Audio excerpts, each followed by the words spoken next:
بسم اللہ الرحمن الرحیم الحمد لأہلہ والصلاة علی اہلہا وبعد اعوذ باللہ من الشیطان الرجیم بسم اللہ الرحمن الرحیم خذ من اموالہم صدقۃ تطہرہم وتزکیہم بہا وصلی علیہم ان صلاتک سکن لہم واللہ سمیع علیم صدق اللہ العظیم وقد قال رسول اللہ صلی اللہ علیہ وسلم صلوا علی کل بر و فاجر او کما قال علیہ الصلوۃ والسلام۔ بزرگوں، پیارے بھائیوں، گفتگو ہماری آج ہے جنازے کی نماز کے بارے میں۔ جنازے کی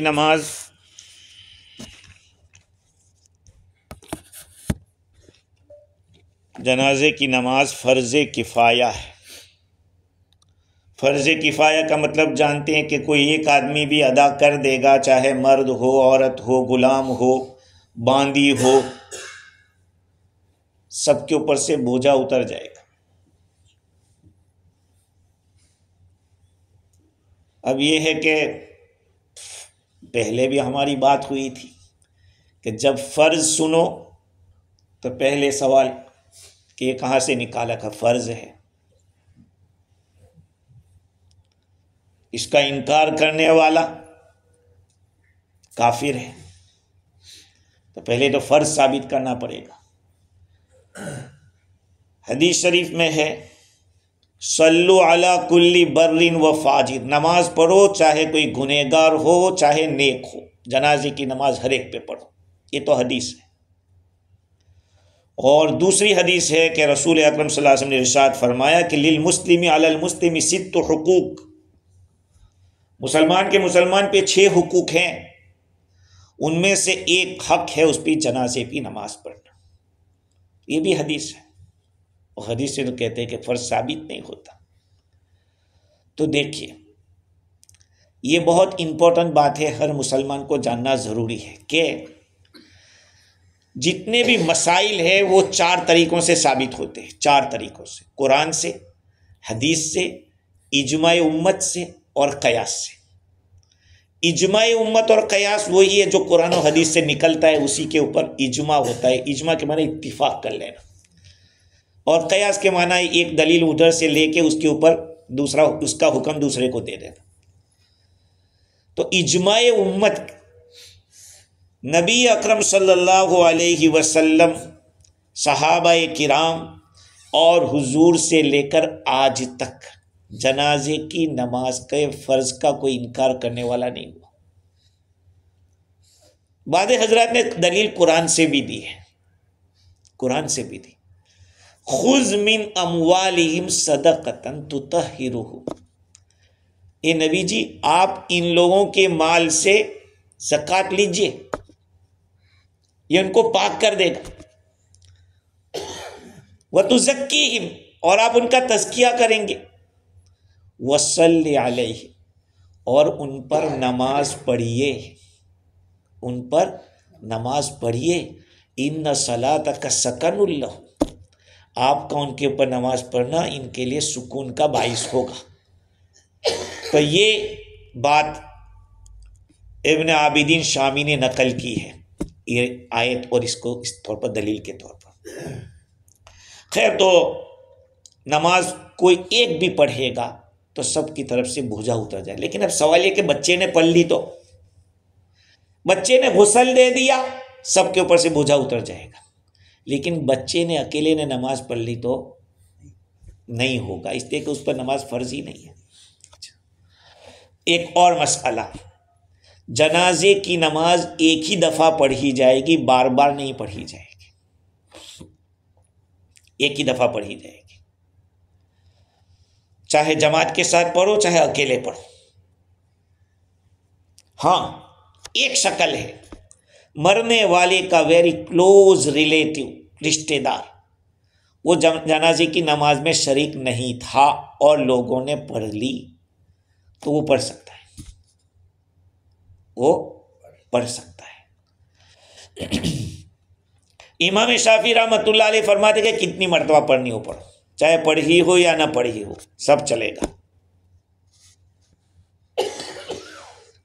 اب آپ کو دلیل تو مجھے نہیں کہنی چاہیے، لیکن کیوں کہتا ہوں کہ آج کا جو زمانہ ہے، انٹرنیٹ کا زمانہ، تو باتیں بہت آتی رہتی، آپ بھی سنتے ہوں گے، اس لیے میں کچھ باتیں دلیل اس لیے دے دیتا ہوں کہ آپ کے دماغ میں رکھی جائے۔ امام شافعی رحمۃ اللہ علیہ کی دلیل یہ ہے کہ شاہ حبشہ، آپ جانتے ہو حبشہ کا بادشاہ نجاشی، جو اسلام میں داخل ہو گئے تھے، مسلمانوں کی مدد کی تھی، جب ان کا انتقال ہوا تو حضور صلی اللہ علیہ وسلم تو مدینہ منورہ میں تھے اور وہ حبشہ میں تھے، آپ نے ان کی جنازے کی نماز پڑھی۔ یہ وہاں کے لوگوں نے تو پڑھی تھی، یہاں ریپیٹ پڑھنا لازم آیا، یہ ان کی دلیل ہے۔ اور ایک دلیل آپ کو پہلے بھی میں نے سنائی تھی، مسجد نبوی میں جھاڑو دینے والی ایک حبشن عورت تھی، اس کا انتقال ہو گیا، صحابہ نے راتوں رات اس کو غسل دے کے جنازے کی نماز پڑھ دی۔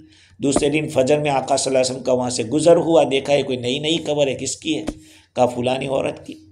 کہا تم لوگ مجھے بتاتے نہیں، مجھے بتا دیا کرو گے اس طرح کی بات ہو تو۔ حضور نے یہ فرمایا کہ اذا مات انسان فآذنونی، جب کوئی انسان گزر جائے تو مجھے خبر دو، فإن صلاتي علیہ رحمہ، میرا اس پر نماز پڑھنا ایک رحمت ہے۔ خیر حضور صلی اللہ علیہ وسلم کھڑے ہوئے، آپ کے پیچھے صحابہ کرام بھی کھڑے ہو گئے، اور آپ نے اس قبر کو اور قبلے کے بیچ میں، قبر کو بیچ میں رکھا اور آپ نے نماز پڑھی۔ معلوم ہوا کہ ریپیٹ صحیح ہے، ان کی دلیل ہے۔ دوسری بات یہ کہ یہ تو دعا ہے، تو دعا بار بار کرنے میں کون سی تکلیف ہے؟ ایک ان کی دلیل یہ بھی ہے۔ حنفیہ یہ کہتے ہیں کہ آپ صلی اللہ علیہ وسلم نے ایک جنازے کی نماز پڑھائی، حضرت عمر رضی اللہ تعالیٰ عنہ اس میں لیٹ آئے، ڈیلے ہو گئے، آپ کے ساتھ کچھ لوگ اور تھے، آپ نے حضرت عمر رضی اللہ عنہ کی ارادہ کے دوبارہ پڑھ لے نماز۔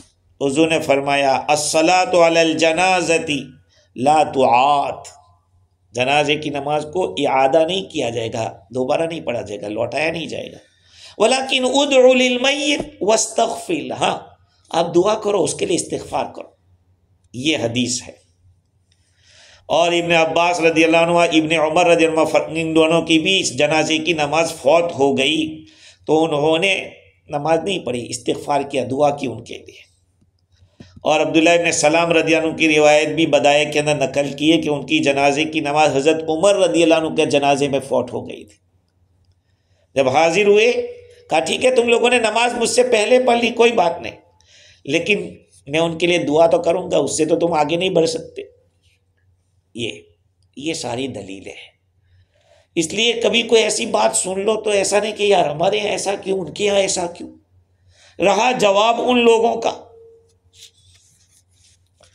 اچھا، دوسری بات یہ ہے کہ جواب، نماز کا فریضہ ایک دفعہ ادا ہو گیا، اب دوسری دفعہ ادا کریں گے، وہ کیا ہوگا؟ نفل۔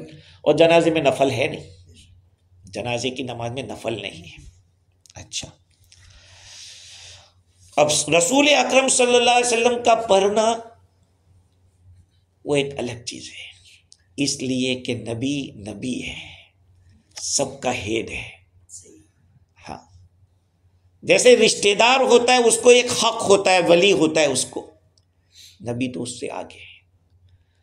اور حضرت نجاشی کی اگر قبر پہ حضور نے پڑھا بھی دی، ایک تو دعا بھی ہو سکتی ہے، اس لیے کہ صلاۃ کے معنی کچھ ضروری ہے کہ نماز ہی ہو، صلاۃ کے ایک معنی دعا بھی ہے، تو دعا بھی ہو سکتی ہے۔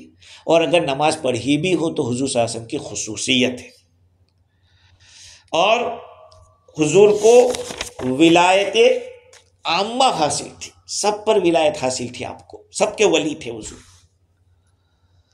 اور حضور نے یہ بھی فرمایا تھا کہ لا یصلی علی موتاکم غیری ما دمت بین اظہرکم، جب تک میں تمہارے درمیان ہوں میرے سوا کوئی جنازے کی نماز نہیں پڑھائے گا، یہ آپ نے فرمایا تھا۔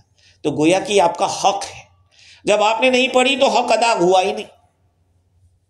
یہ صحابہ کرام یہی سمجھتے تھے۔ اگر یہ بات ہوتی کہ نہیں، حضرت ابو بکر صدیق رضی اللہ تعالیٰ عنہ وہ تو خلیفہ ہے، وہ جب آقا کا وصال ہو گیا تو اس وقت جماعت کے ساتھ نماز نہیں پڑھی گئی، ہر ایک آ کے پڑھتا گیا۔ اب ایک بات، اسی مسئلے سے دوسرا مسئلہ بھی نکلتا ہے کہ غائبانہ جنازے کی نماز پڑھنا، جنازے کی نماز غائبانہ پڑھنا حنفیہ منع کرتے ہیں، اس لیے کہ اگر غائبانہ پڑھیں گے تب بھی ریپیٹ ہوگی، اور دوسری بات یہ ہے کہ اگر قبلہ ادھر ہے اور کسی کا انتقال ادھر ہو گیا ہے اس ملک کے اندر، ادھر کوئی ملک ہے چلو، تو آدمی جنازے کی نماز پڑھے گا تو کدھر پڑھے گا؟ ادھر پڑھنے جاتا ہے تو قبلہ جاتا ہے جو نماز کی شرط ہے، ادھر پڑھنے جاتا ہے تو جنگ میت پیچھے ہے اور ادھر نماز پڑھ رہا ہے۔ بات سمجھ میں آ رہی ہے؟ کیونکہ دماغی عجیب، میں بھی پہلی دفعہ یہ دلیل سنی میں حیران رہ گیا کہ دیکھو کتنی بھاری بات نکالی کہ اگر کوئی آدمی غائبانہ جنازے کی نماز پڑھ رہا ہے تو میت سامنے نہیں ہے، اگر میت ادھر ہے اور یہ ادھر پڑھ رہا ہے تو میت کے پیچھے رکھ کے کیسے پڑھے گا؟ اور اگر ادھر پڑھنے جاتا ہے تو میت تو ادھر ہے لیکن قبلہ ادھر ہے۔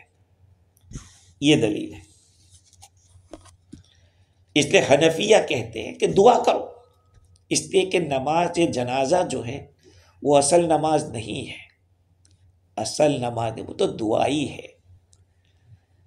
اسی لیے یاد رکھنا یہ بات جو میں کہہ رہا ہوں، اسی لیے جنازے کی نماز کے بعد دعا نہیں ہے۔ کیوں؟ حضور اکرم صلی اللہ علیہ وسلم نے فرمایا کہ ہر فرض نماز کے بعد دعا قبول ہوتی ہے، ہر فرض نماز کے بعد، اور عید کی نماز ایک واجب نماز ہے، اس لیے جو حضرات خطبے کے بعد دعا کرتے ہیں وہ غلط ہے۔ اور دوسری بات ہے کہ جنازے کی نماز پڑھانے کے بعد فوراً دعا کرتے ہیں، وہ بھی صحیح نہیں۔ کیوں؟ اس لیے کہ نماز سے مراد پوری نماز، جنازے کی نماز پوری نماز نہیں ہے، وہاں رکوع نہیں ہے، سجدہ نہیں ہے، قاعدہ نہیں ہے، یہ ساری چیزیں نہیں، بلکہ قرات قرآن بھی نہیں، دعا ہی ہے۔ اس لیے جنازے کی نماز پڑھانے کے بعد دعا نہیں کی جاتی، دعا وہاں کی جائے گی دفن کرنے کے بعد، وہ حدیث ہے، وہ بعد میں بات آئے گی۔ اور ہمارے فجی میں ایک بات اور ہے، یہاں بھی شاید چلتا ہوگا، جنازے کو اٹھاتے وقت بھی دعا کرتے۔ ارے ایک زمانے میں ایسا تھا، ہم جب انڈیا میں جب گجرات چھوٹے تھے تو ہر 40 قدم پہ دعا، ارے بھائی نماز پڑھ کے وہی دعا ہے، پھر کیا کر رہے ہو؟ وہ دھیرے سمجھایا گیا کہ بھائی یہ کئی حدیث کتابوں میں نہیں ہے، اصل دعا تو نماز ہے، اور نماز کے بعد دفن کے بعد حضور نے فرمایا کہ اس کے لیے دعا کرو تاکہ وہ ثابت قدم رہے، اس سے سوال جواب ہوں گے، اس کے لیے آسان ہو۔ خیر، تو یہ ساری باتیں ہو گئی۔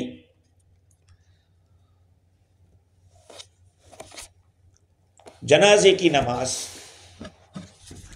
بچے کے اگر پڑھ رہے ہیں تو کوئی آدمی لے کر کھڑا رہے اور لوگ جنازے کی نماز پڑھ رہے ہیں، اس لیے کہ میت کو، بچے کو جو اٹھائیں گے وہ تو اس میں اٹھائیں گے نہیں، وہ تو ہاتھ میں ایسے لے کے جائیں گے۔ تو علماء نے لکھا ہے کہ بچہ اس کو بھی نیچے رکھا جائے اور جنازے کی نماز پڑھی جائے۔ اور جو باغی لوگ ہوتے ہیں، باغی یعنی حکومت اسلامیہ کے خلاف آواز اٹھانے والے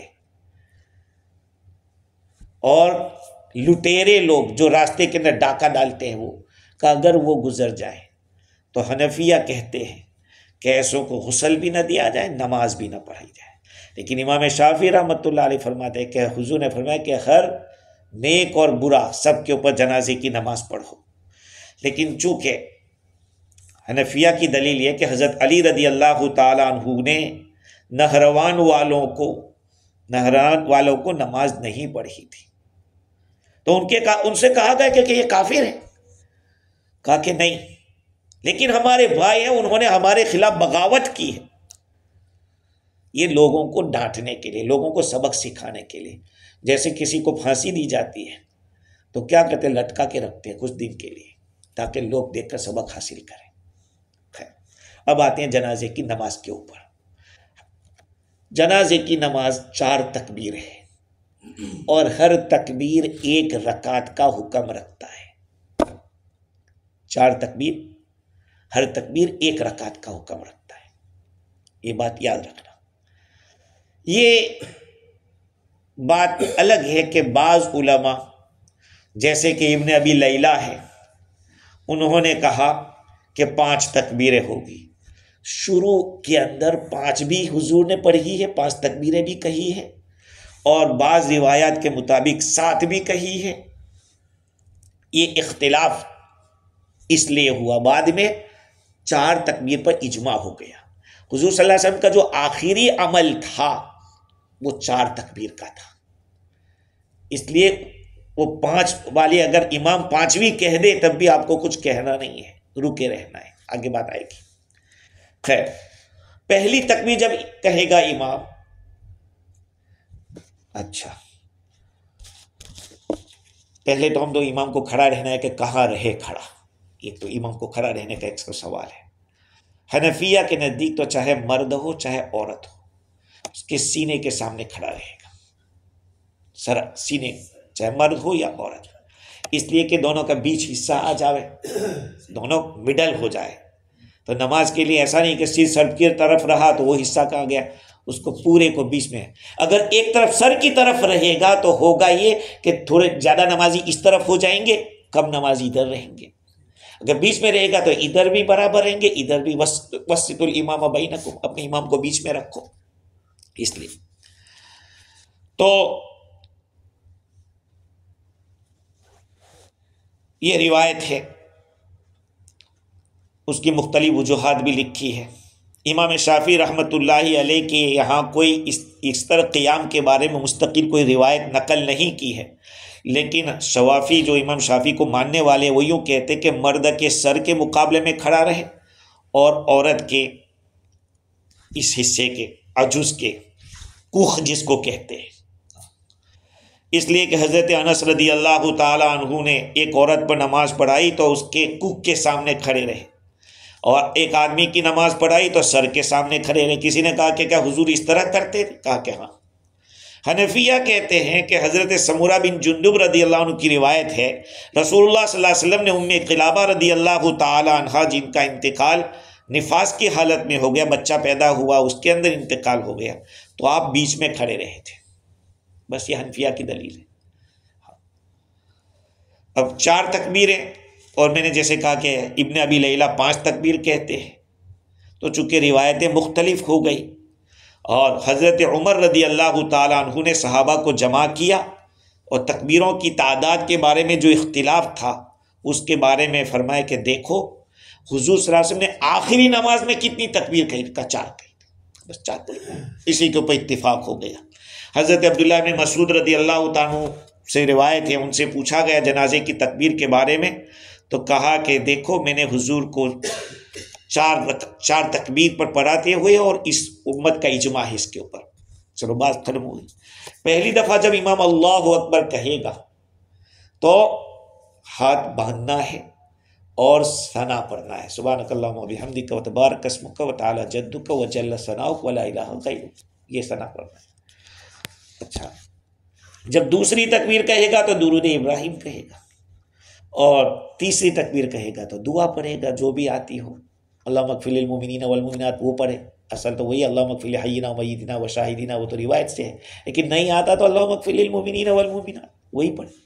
بچہ ہے تو اللہم اجعل لنا فرۃ وجعل لنا اجرا وذخرا وجعل لنا شافعا مشفعا، اگر بچی ہے تو اللہم اجعلھا لنا فرۃ وجعلھا لنا اجرا وذخرا وجعلھا لنا شافعۃ مشفعا، یہ دعا ہے، یہ پڑھی جائے۔ دیکھو یہاں دعا کا طریقہ سمجھ میں آیا، سمجھے؟ پہلے میں کیا پڑھتے ہیں؟ ثنا۔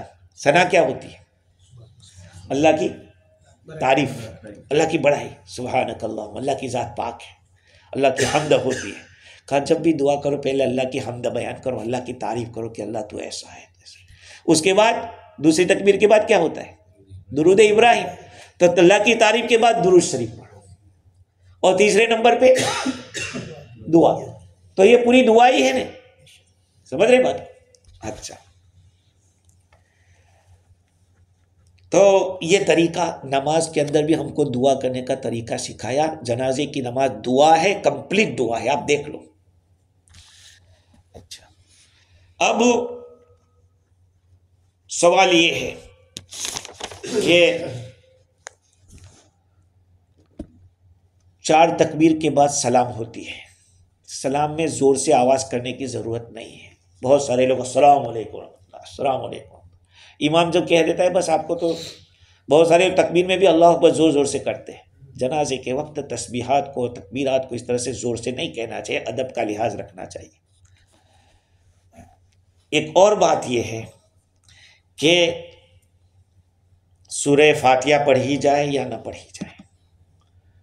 حنفیہ یہ کہتے کہ اگر تم لوگ دعا کی نیت سے سورہ فاتحہ پڑھتے ہو کوئی بات نہیں، اللہ کی تعریف کی نیت سے پڑھتے ہو کوئی بات نہیں، قرآن سمجھ کے پڑھتے ہو تو نہیں. جنازے کی نماز میں قرآن کی تلاوت نہیں ہے. سمجھ رہے بات کو؟ ہاں. شوافی کہتے ہیں کہ نہیں، سورہ فاتحہ پڑھیں گے، لا صلاۃ الا بفاتحۃ الکتاب، نماز ہی نہیں سورہ فاتحہ کے بغیر. لا صلاۃ الا بقراءۃ، نماز ہی نہیں بغیر قرات کے. یہ ان کی دلیل ہے. اور حنفیہ کہتے ہیں کہ دیکھو، ابن مسعود رضی اللہ تعالیٰ سے جنازے کی نماز کے بارے میں پوچھا گیا کہ کیا اس میں قرات کی جائے گی؟ کہا حضور صلی اللہ علیہ وسلم نے نہ ہم کو زبانی بتایا کہ پڑھنا، نہ آپ نے پڑھ کے دکھایا. اور یہ بھی ایک روایت ہے کہ یہ تو دعا ہے، کوئی قرات نہیں ہے. جو اچھے کلمات آپ کہہ سکتے ہو وہ کہیے. لیکن آج کل کیا ہوتا ہے، یوٹیوب کے اندر آتا ہے سورہ فاتحہ، جنازے کی نماز پڑھیں گے تو کئی طریقے سے سورہ فاتحہ پڑھو. لوگ یہ سوچ لیں گے کہ یار ہم تو نہیں پڑھتے تو ہماری ہوگی یا نہیں. اگر آپ نے اللہ کی تعریف کی نیت سے پڑھا ہے کوئی بات نہیں، یا یہ کہ دعا کی نیت سے اہدنا الصراط المستقیم کوئی بات نہیں. باقی اگر قرات کی نے کہا کہ نہیں. حنفیہ کی دلیل ایک تو یہ گزری، اور دوسری ایک روایت ہے عبد الرحمن ابن عوف رضی اللہ عنہ، عبداللہ ابن عمر رضی اللہ عنہ فرماتے ہیں کہ لیس فیہا قراءۃ شیء من القرآن، جنازے کی نماز میں قرآن میں سے کچھ بھی پڑھنا نہیں ہے، قراءت قرآن نہیں ہے. کیونکہ یہ تو دعا کے لیے، جنازے کی نماز جو مشروع ہوئی ہے وہ دعا کے لیے ہے، اور دعا کا مقدمہ اللہ کی تعریف ہے، ثنا ہے، پھر درود شریف، اور قراءت نہیں ہے. اچھا، انہوں نے جو حدیث بیان کی لا صلاۃ، تو کمپلیٹ نماز نہیں، تو جنازے کی نماز بھی کہاں کمپلیٹ نماز ہے؟ ایسے بھی اس میں رکوع نہیں ہوتا، سجدہ نہیں ہوتا، تو اس کو نماز کیوں کہتے ہیں؟ بھائی نماز اس لیے کہتے ہیں کہ جو نماز کی شرطیں ہیں، نماز کی جو شرطیں ہیں، پاک ہونا، ایک قبلے کی طرف رخ کرنا، یہ ساری جو شرطیں ہیں، کپڑوں کا پاک ہونا، جگہ کا پاک ہونا، یہ جو ساری شرطیں ہیں، کہا کہ ان شرطوں کا لحاظ اس میں رکھا گیا ہے، اس لیے اس کو جنازے کی نماز کہتے ہیں. ورنہ حقیقت میں وہ دعا ہے، استغفار ہے. اور دیکھو سجدے تلاوت کیا ہے؟ وہ بھی تو نماز کا ایک حصہ ہے. سجدہ کا اس میں بھی پاکی ہونا ضروری ہے، بغیر پاکی کے آپ سجدہ نہیں کر سکتے. قبلے کی طرف رخ کرنا ضروری ہے، لیکن وہ نماز نہیں ہے. اور 4 تکبیر میں صرف پہلی دفعہ ہاتھ اٹھایا جائے گا، دوسری، تیسری، چوتھی میں تک ہاتھ اٹھایا نہیں جائے گا. سمجھ رہے ہیں بات کو؟ حضرت علی رضی اللہ عنہ، حضرت عبداللہ ابن عمر رضی اللہ عنہ فرماتے ہیں کہ ہاتھ نہیں اٹھائے جائیں گے مگر شروع کی تکبیر کے وقت، اس لیے کہ ہر تکبیر ایک رکعت کے قائم مقام ہے. نماز جب ہم شروع کرتے ہیں تو پہلی رکعت میں ہاتھ اٹھاتے ہیں، دوسری، تیسری، چوتھی میں نہیں ہاتھ اٹھاتے. کہا یہاں بھی اسی طرح سے. اب مسئلہ ہے اس کا کہ امام نے اللہ اکبر کہہ دیا اور بعد میں کوئی آدمی آیا تو اس کو کیا کرنا ہے؟ اس کو کیا کرنا ہے؟ کیا وہ امام کے ساتھ فوراً جوائنٹ ہو جاوے کہ انتظار کرے تکبیر کا؟ ایسا ہوتا ہے، اس کو جاننا بہت ضروری ہے. میں نے کیا کہا آپ کو کہ ایک تکبیر ایک رکعت کے برابر ہے، ایک تکبیر ایک رکعت کے برابر ہے. امام نے اللہ اکبر کہہ دیا، پہلی تکبیر کہہ دی، کیا مطلب اس کا؟ ایک رکعت چلی گئی، ایک رکعت چلی گئی. تو اب وہ جو تکبیر دوسری کا انتظار کر کے اللہ اکبر کے، اس کو کون سی تکبیر ملی؟ دوسری ملی. پہلی اس کی چھوٹ ہو گئی. تو اگر کوئی آدمی ایسا ہے کہ امام پہلی تکبیر کہہ چکا تھا اور پھر آیا تو اس کو چاہے کہ انتظار کرے. جب امام دوسری تکبیر کہے اس کے ساتھ تکبیر کہہ کر نماز میں شامل ہو جائے. جب امام سلام سے فارغ ہو تو یہ آدمی جنازہ اٹھنے سے پہلے جو اس کی تکبیر فوت ہو گئی تھی اس کو اللہ اکبر کہہ کر اپنی سلام پھیر دے. سمجھ گئے؟ اچھا، اگر اس کی 2 یا 3 تکبیر، امام نے 2 تکبیر یا 3 تکبیر کہہ دی تھی اور اس کے بعد آیا، تب بھی انتظار کریں. دیکھو اگر امام نے 4تھی تکبیر کہہ دی بات خلاص، اب اس کو جوائنٹ ہونے کی ضرورت نہیں ہے.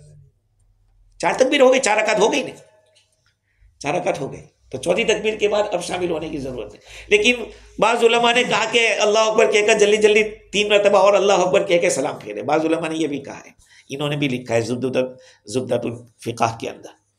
ہاں، اب جب 2 یا 3 تکبیر کہہ چکنے کے بعد آیا تو انتظار کرے. جب امام تکبیر کہے اس وقت یہ تکبیر کہہ کر شامل ہو جائے اور فوت شدہ تکبیروں کو امام کے سلام کے بعد ادا کرے. کیسے کرے گا؟ اگر وہ پڑھ سکتا ہے ثنا، درود ابراہیم، دعا، تو جلدی پڑھ کے سلام پھیر دے. جنازہ اٹھ جانے کا خطرہ ہے تو صرف تکبیریں کہہ کر ہی سلام پھیر دے. اس لیے کہ جنازہ اٹھ گیا تو پھر جنازے کے سامنے جنازے کی نماز ہوتی ہے. جنازہ اٹھ گیا تو اب کیسے اٹھا لیا تو جنازے کی نماز ہی نہیں ہو.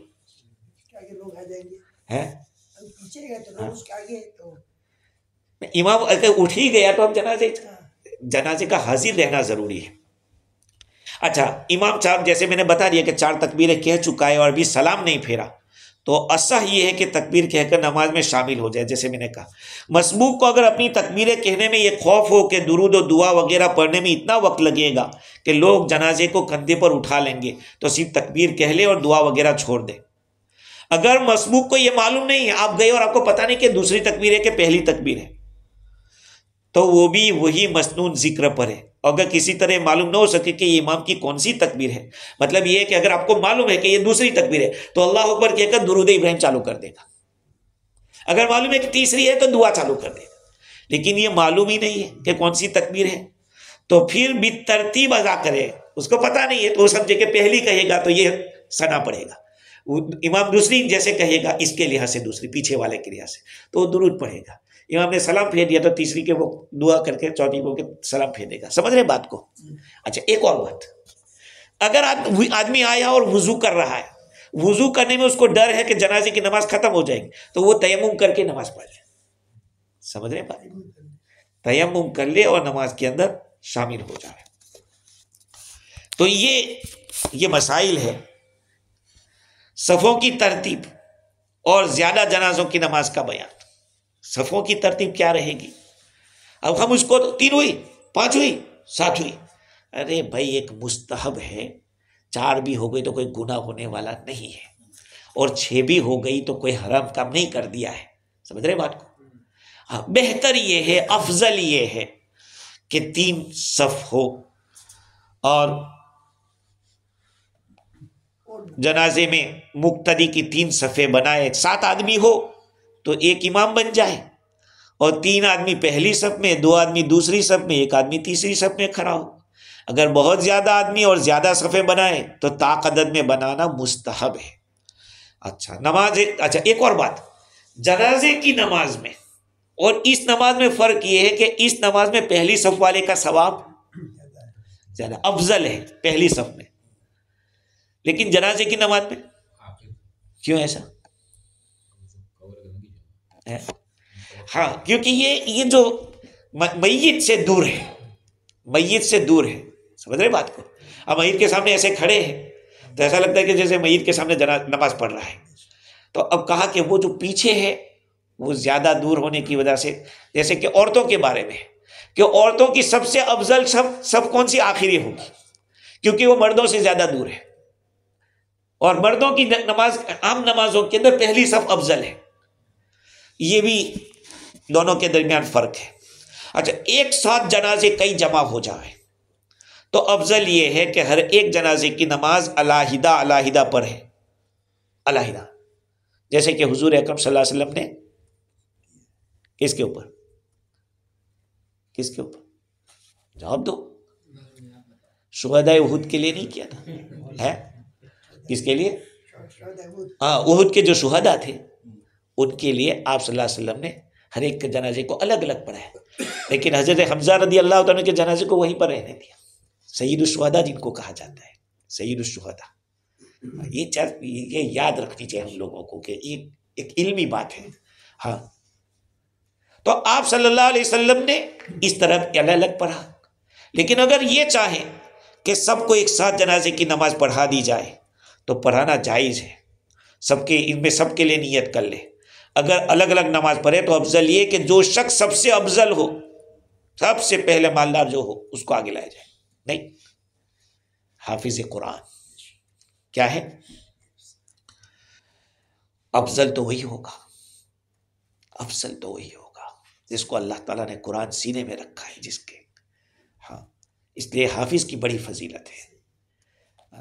تو اس کو پہلے رکھا جائے. اس کے بعد اس سے کم درجے کا دیندار آدمی، اس کے بعد اس سے کم درجے کا. مطلب یہ کہ ہاں دینداری کو دیکھا جاتا ہے. سب جنازوں کو ایک ساتھ اگر نماز پڑھنا چاہے تو ان کے رکھنے کی 3 صورتیں ہیں، تینوں جائز ہیں. بہتر صورت ہے کہ سب جنازے ایک دوسرے کے آجو بازو میں ہی رکھ دیے جائیں، اس طرح کہ سب کے سر قبلے کی طرف منہ کرنے والے کی دائیں طرف ہو، ایک کے آگے دوسرا پھر تیسرا، ایسے ایسے ایسے. سب کا سینہ امام کے بالمقابل ہے. ایک تو یہ ہے کہ سب ایسے ہو جائے، ایک ساتھ لائن، یہ سمجھے، سب کے سینے امام کے سامنے ہو جائے کہ سب کے سر قبلے کی طرف منہ کرنے والوں کی دائیں طرف ہو، ایک کے آگے دوسرا پھر تیسرا جنازہ، سب کا سینہ امام کے بھی. اس کی شکل یہ ہے. اگر سب جنازے ایک ہی جنس کے ہو، مثلا سب مرد ہیں یا سب عورتیں ہیں، تو سب سے افضل ہے وہ امام کے قریب ہونا چاہیے، پھر اس سے کم فضیلت والا. اسی طرح اگر فضیلت میں سب برابر ہو تو جس کی عمر زیادہ ہو وہ امام کے قریب رکھا جائے. اگر جنازے مختلف ہیں مرد اور عورتوں کے، تو جس طرح زندگی میں امام کے پیچھے صفوں کی ترتیب ہوتی ہے، یعنی مرد پہلے، بچے بعد میں، عورتیں بعد میں کا، اس طرح سے آگے پھر بات ہوگی انشاءاللہ کہ جنازے کی نماز پڑھانے کا حقدار زیادہ کون ہے. ہم نے تو یہی سمجھ رکھا ہے کہ ہمارا جو رشتہ دار ہے، پھلوار کا آدمی، وہ افضل ہے. حالانکہ ایسا نہیں ہے. مسجد کا جو امام ہوتا ہے وہ زیادہ حقدار ہے رشتہ دار سے، اس لیے کہ جب مسجد کے امام کے اوپر فرض نماز میں اس نے بھروسہ کیا، زندگی بھر اس کے پیچھے فرض جو فرض عین تھی وہ پڑھا ہے، تو اب اس کی فرض کفایہ امام ہی کو حق دینا چاہیے. کچھ سوالات ہو تو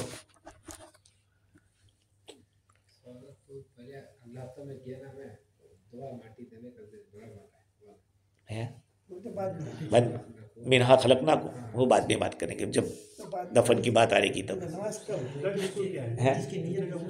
ہاں ہے بہت جوتا ہے. بہت اچھا سوال، یہ اچھا سوال کیا. دیکھو ایک بات سنو، جب جنازے کی نماز پڑھتے ہیں اگر ہم جوتا پہن کے پڑھتے ہیں تو جوتا بھی پاک ہونا ضروری ہے، اور جوتے کے نیچے جو زمین ہے اس کا بھی پاک ہونا ضروری ہے. ایک بات، اگر جوتا کو نکال کر جوتے پر کھڑے ہیں تو صرف جوتے کا پاک ہونا ضروری ہے، نیچے کی زمین کا پاک ہونا ضروری نہیں ہے. بات تو کرتے ہیں، اس لیے میں کہہ دیتا ہوں. میں سمجھ گیا وہ بات کہ فائدہ تو کیا ہے. دیکھو جوتے کے ساتھ نماز پڑھنا ثابت ہے. اگر آپ نئے جوتے لائیں اور گھر کے اندر جوتے پہن کے نماز پڑھنا چاہیں پڑھ سکتے ہیں، کوئی حرج نہیں. نیا جوتا، لیکن مسجد میں لا کے آئے گے تو وہی جوتے تم کو پڑیں گے. بات یہ ہے کہ بہت سارے لوگ جوتے کو نکالیں گے یہاں کھڑے ہو جائیں گے، وہ بھی کر سکتے. اب ٹھنڈی کا زمانہ ہے اور اب اس کو کہیں گے کہ نہیں جوتے پہن کے نہیں پڑھ سکتے. ارے بھائی، جو اسلام میں آسانی ہے تو کیوں اس کو تکلیف دیں گے. دیکھ لو کہ جوتے کے نیچے ناپاکی نہیں ہے، پاک ہے.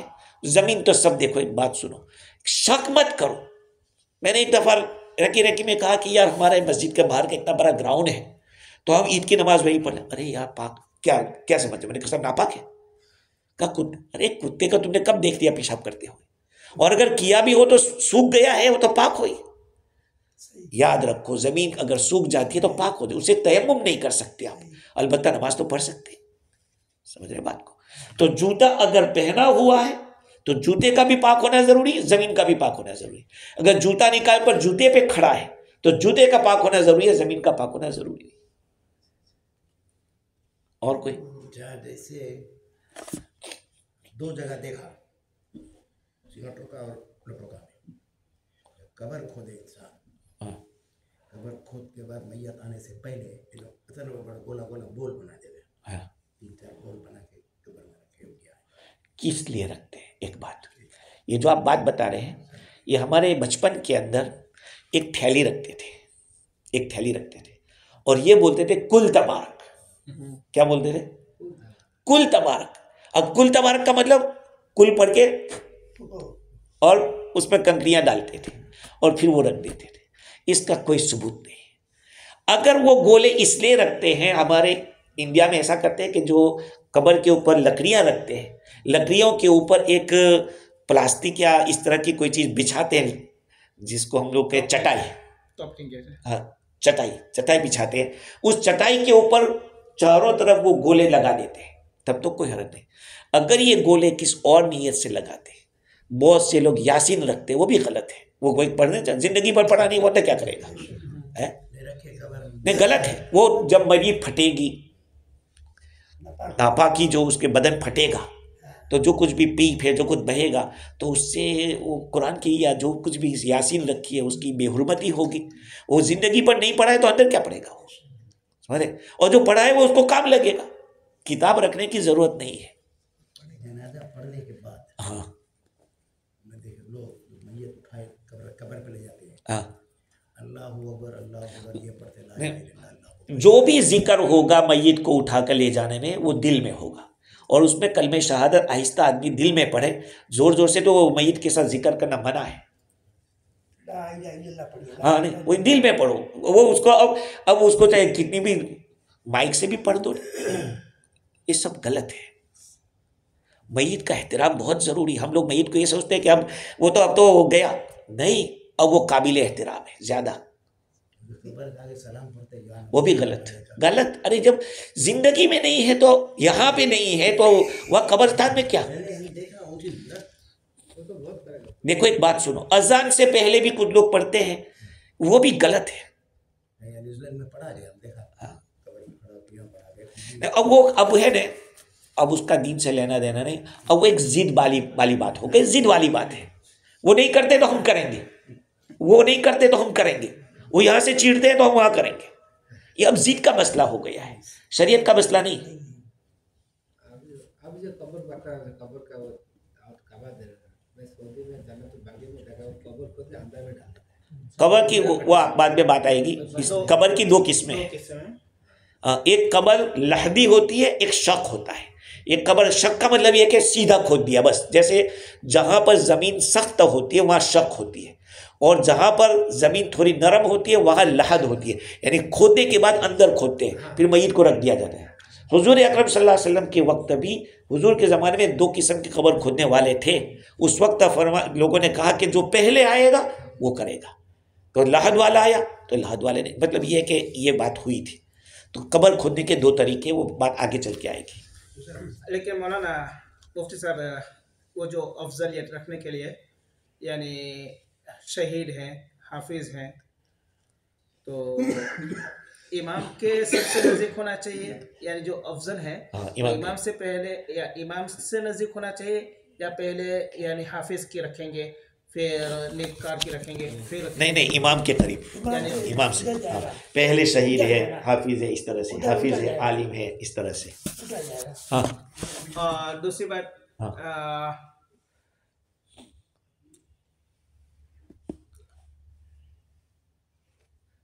دور حاضر کے ابھی کے علماء یہ کہتے ہیں کہ قبر کے اوپر جب دعا کرتے ہیں تو چونکہ ایک مرتبہ ہم نے نماز کے ذریعے دعا کر لیا، اب ہاتھ اٹھا کر دعا نہیں کرنی چاہیے۔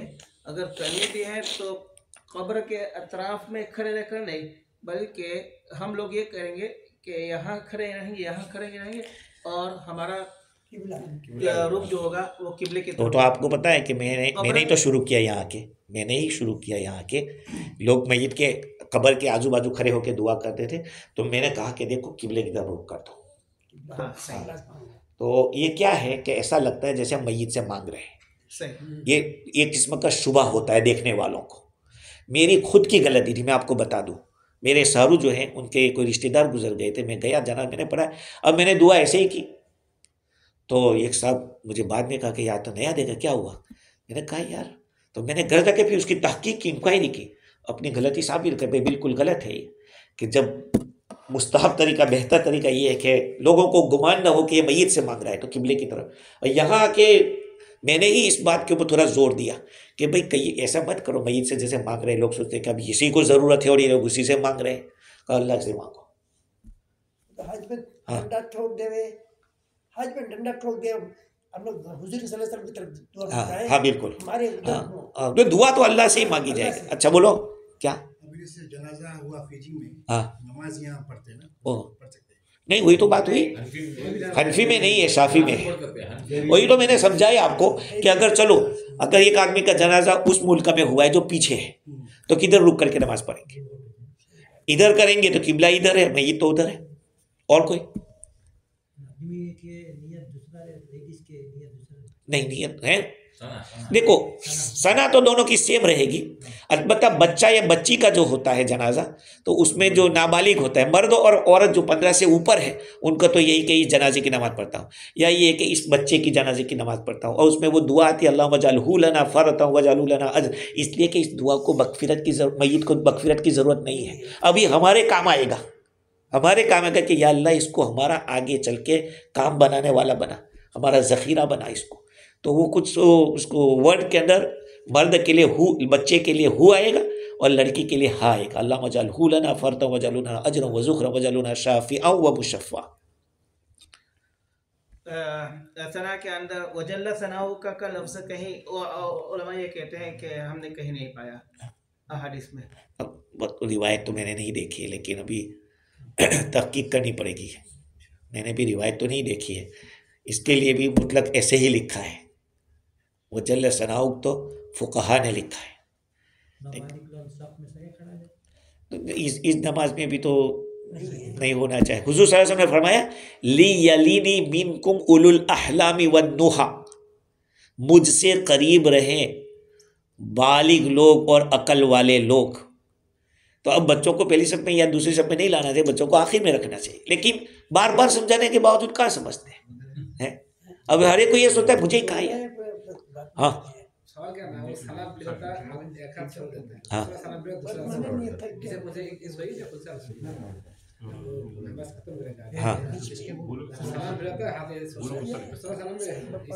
نہیں السلام علیکم ورحمۃ اللہ، السلام علیکم ورحمۃ اللہ، فنش.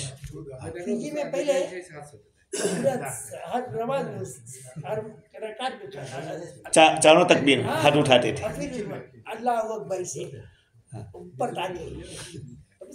نہیں نماز کے اندر تو سر کو آسمان کی طرف کرنا بہت بڑی وعید آئی ہے کہ اللہ تعالیٰ آنکھیں کھینچ سکتا ہے.